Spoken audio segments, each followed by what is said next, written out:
Why am I here again? Why are you here? Why are we all here today? When people are sleeping on the streets, when homes are turned to rubble, when the ones suffering the most don't even have the luxury to listening to this TEDx talk.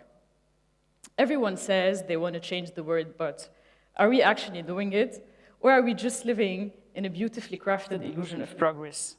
This TEDx talk has been postponed 3 times since 2023, when Gaza was turned into flames, when Lebanon was dragged into another cycle of wars, attacks, and aggressions.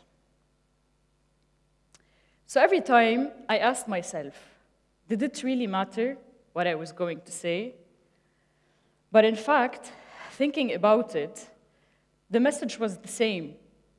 So I've been told that I was the youngest candidate for 2022 elections.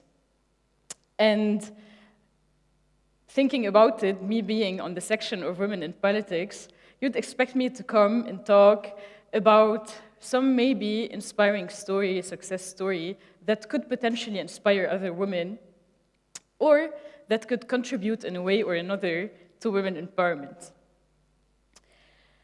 But thinking about it, I asked myself, if I'm going to come today and say that if you believe in it, if you commit to it, if you put yourself in it, it is going to be, it will work, I won't be truthful to the reality of things. So instead, I decided to talk about something else, about the struggles, about the questions, about the crises, about the battles, about the fights, and most importantly, about what I've learned along the way, what I've learned from all of it. So I'll start. Chronologically, in a way, my story in politics started with few questions, simple questions, where I was searching for the answers, for the solutions. As a child, I lived my childhood in Germany. And I used to tell my friends about Lebanon, about how beautiful our country is. But I couldn't help it but compare the 2 countries. So every time I was in Lebanon, I was asking myself, why is there electricity cuts? Why garbage are piling up? Why are children begging in the streets and traffic? Why are mountains destroyed for gravel? I used to think of solutions. Sometimes they were very simple, and to me, they seemed easy. So I kept wondering, why don't the adults just fix it? As I grew up, the injustice got deeper. Discriminatory personal status laws, labor laws, kafala system, stolen heritage, assassinations, instability. In school, I dreamed of a revolution without a leader, a revolution of values and not of faces. I remember that in 2015, طلعت ريحتكم happened, so I automatically joined the streets for the first time. And my parents actually thinking I was in university, but then seeing me on TV. So talking about the uni, for the questions I shared above, and for a million other questions, I decided to join law school, and I worked in journalism for the first few years. I didn't want to watch from the sidelines. I wanted to understand the laws, the rules, to broaden my vision, to learn the technicality of things, and start some real reforms, and maybe rewrite them. And then a friend, Mr. RC, aka Mr. Reality Check, showed up. No questions, no critical thinking, just grades, competitions, titles, chasing money, etc., etc. Then came university elections. Sounds good. Time to debate, talk about electoral program, share our vision for our better country, etc., etc. Who came now? Mr. RC again.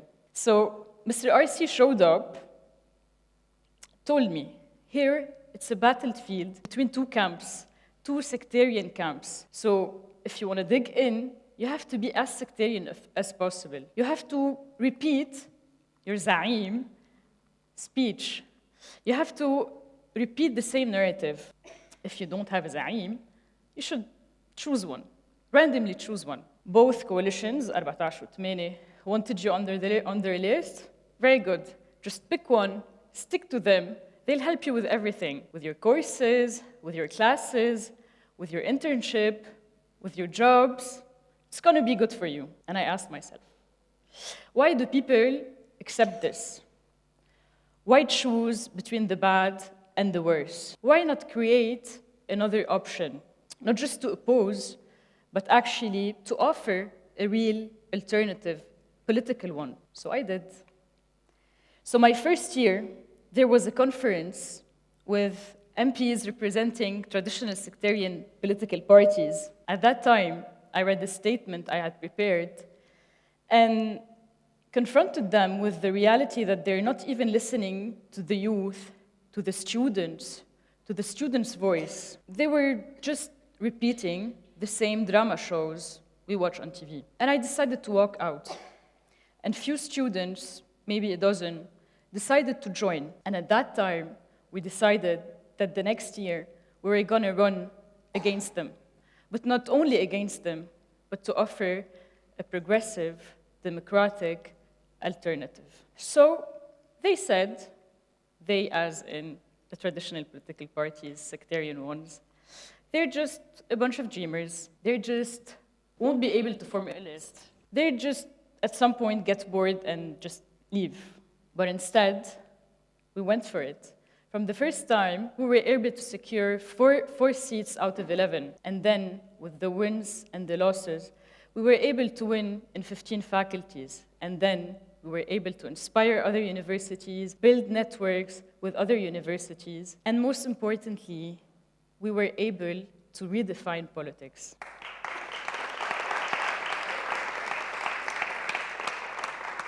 The students' dream came true. And then came the revolution. Suddenly, the hushed voice we'd been shouting became a national scream. At some point, we thought that we're very close. We're going to recreate the system. We're going to be able to use the tools we learned, and things are going to be better. But then who came back? Mr. RC, with a friend, Mr. Curris. And the crisis, the port blast, COVID-19, the financial collapse, the blast, and most importantly, the exodus of our generation. Then what now? And then I saw my friends packing and leaving, family members as well, the people we love. And then Mr. RC showed up again. You'd never be able to do anything. Now at least you can tell yourself that you've tried. Pack and flee, it's better for you. At that time, I decided to stay. I decided that it's not the end. It was just a battle, and we didn't lose the fight.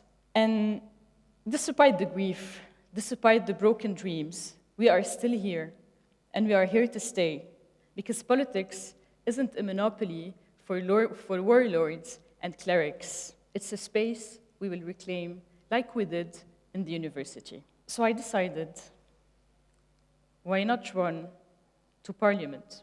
I'll skip some obstacles, the district dilemma, the support, and empty promises, etc., etc. And I'll just talk about the campaign for now. So I launched my campaign, The Generation of Change, with no budget, no previous experience, a bunch of dreamy students, youth, fresh grads. And I joined the list of Towards the State, and it all echoed. Young people told me, you gave us hope. You made us believe we belong in politics. And I believe it will show, whether in the municipal or parliamentary election to some extent. Everyone saw that district as a surely losing battle, as a surely losing one. But instead, we nearly won a seat. We only needed maybe 80 votes. However, reflecting on the ongoing path, since university till parliamentary elections, I came to understand something much more deeper. The more your impact grows, the more resistance you'll face. And trust me for experience. You'll find people who would show that that they're helping you, like they're your allies. Even some would think they're your friends. But the moment your work shines, they will try to hijack it.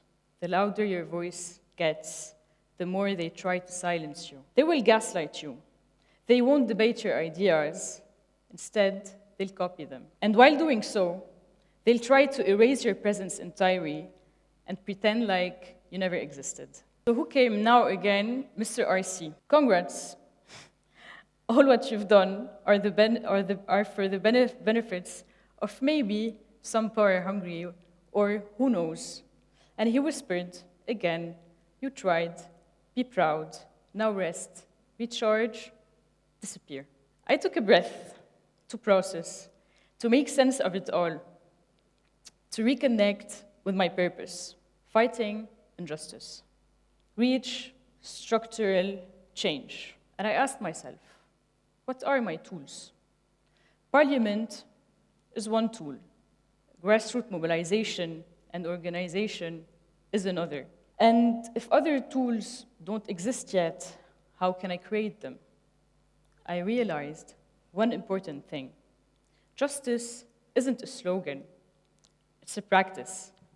So I kept showing up when it matters. I still cared even when I have the heart heavy. Yes, I was tired sometimes. But if you only fight when you feel strong, you'll never fight long enough to win. If you go to the gym whenever you feel motivated, you'll never go to the gym. You won't study because you feel confident. You study and then you feel confident. You don't fight because you're hopeful. You fight, and that's how you build hope. Because real change, it's not a miracle. It's 1,000 in small shifts that add up, and I've seen them. No one gave me the permission to start. I just started.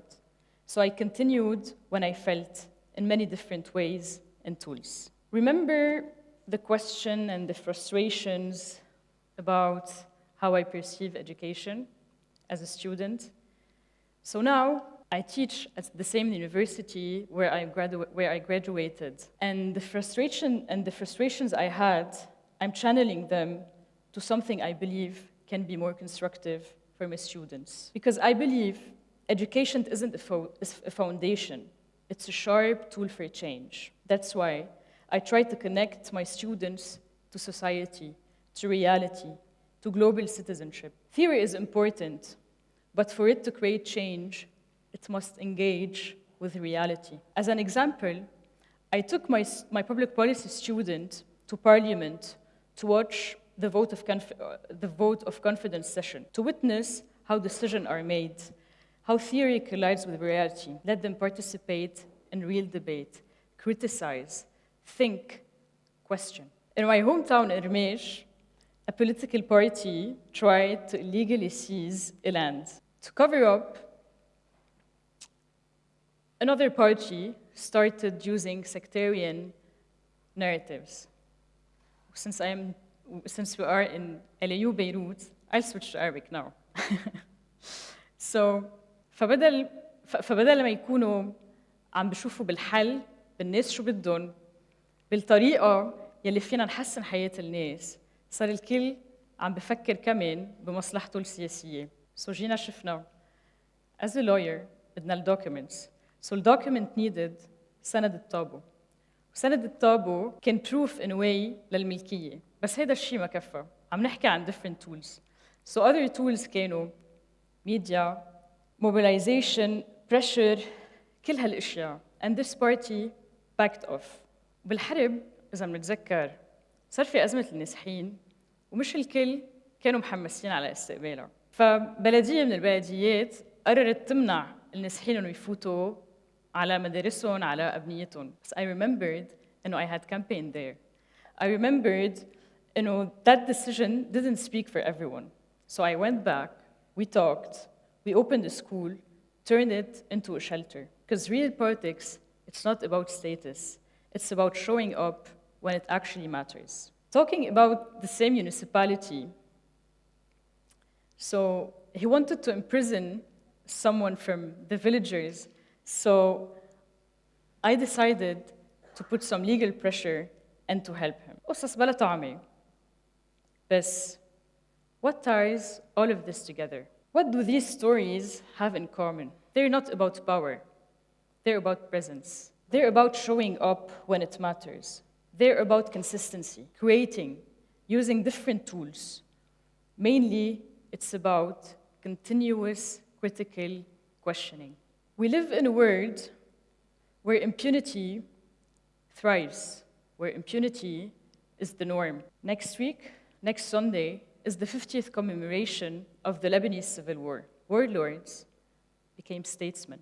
That's how rooted impunity is. We live in a world where wars still rage, where genocide unfolds, where apathy replaces urgency. In Lebanon and globally, if we're serious about change, not that kind that stays in think tanks, not that kind that disappears before reaching the streets, but that deep, soul-shifting, structural change, we must break the cycle of impunity. But that doesn't happen from following trends or stories.